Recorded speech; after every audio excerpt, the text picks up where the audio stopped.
શું રશિયા અને ચીન કેનેડામાં યોજાનાર જનરલ ઇલેક્શન્સમાં કંઈક લોચા લાપસી કરવાની ફિરાકમાં છે? શું પીએમ નરેન્દ્ર મોદી કેનેડાના વડાપ્રધાન તરીકે પોતાનો માણસ મૂકવા માંગે છે?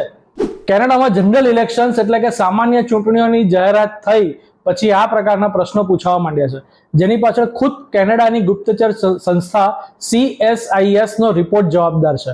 એક સમય હતો જ્યારે ભારતમાં બનતી દરેક નાની મોટી ઘટના પાછળ વિદેશી હાથ હોવાનું કહેવાતું હતું. ખાસ કરીને ભારતમાં કોઈ આતંકવાદી ઘટના બને કે તરત જ એની પાછળ વિદેશી હાથ હોવાની વાતો ઉડતી. પણ છેલ્લા કેટલાક વર્ષોમાં હવે ઉલટી ગંગા જોવા મળે છે. અત્યારે પરિસ્થિતિ એવી છે કે પાકિસ્તાનમાં કોઈ અજાણ્યા બંદૂકધારીઓ એકાદ આતંકવાદી નેતાને ઉડાડે કે પછી બલુચ લિબરેશન આર્મી વાળા પાકિસ્તાન રેલવેની આખી ટ્રેન હાઈજેક કરે તો આપણા પાડોશી દેશને એમાં ભારતનો હાથ હોવાની શંકા જાય છે. સાચું પૂછો તો રાજનીતિની દ્રષ્ટિએ દુનિયા એક ગ્લોબલ વિલેજ છે. અહીંયા દરેક દેશ બીજા દેશમાં આકાર લેતી તમામ ગતિવિધિઓ પર નજર રાખતો હોય છે. આંતરરાષ્ટ્રીય રાજનીતિમાં તો એક દેશ બીજા દેશની આંતરિક બાબતોમાં દખલ પણ કરતો હોય છે. આવી બધી ઘટનાઓની કોઈ નવાઈ નથી હોતી.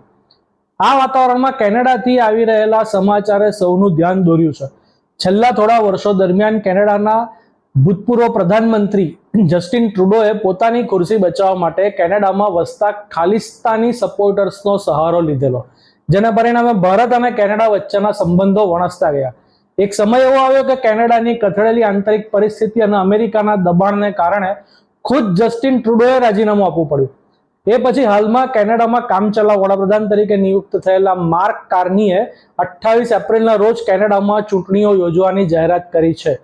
ટ્રુડોની જીતને કારણે ભારત અને કેનેડા વચ્ચેના સંબંધો હાલ સૌથી ખરાબ તબક્કામાંથી પસાર થઈ રહ્યા છે.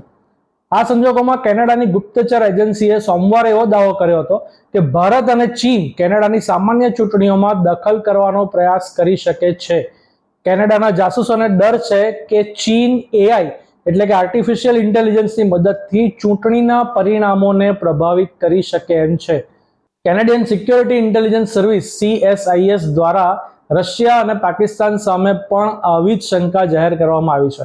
બીજા દેશોની તો ખબર નથી, પણ શું ખરેખર ભારત કેનેડાની ચૂંટણીઓમાં હસ્તક્ષેપ કરીને પોતાના ફાવીતા વ્યક્તિને કેનેડાનો વડાપ્રધાન બનાવવા માંગે છે?